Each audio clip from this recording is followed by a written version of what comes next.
So in this video, we'll learn exactly how to make Uber remember your home address. So for that, just open your app.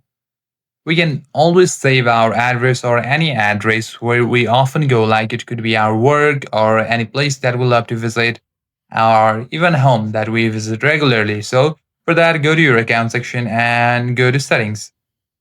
Now here will be an option called add home, add work, and if you have any shortcuts routes.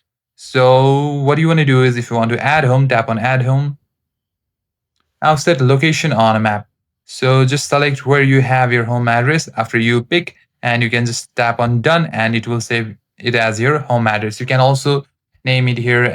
You can also search by writing your street name, or if you have any specific road address.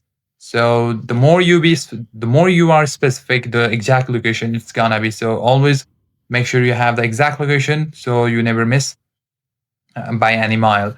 So that's it, guys. After you tap on done, and it will save your home address, and you'll be able to directly tap on your home address when you use the app for any travel. Thank you for watching this video, guys. If you find this useful, and if you did, you know what to do. Yes, hit that like button and consider subscribing to the channel.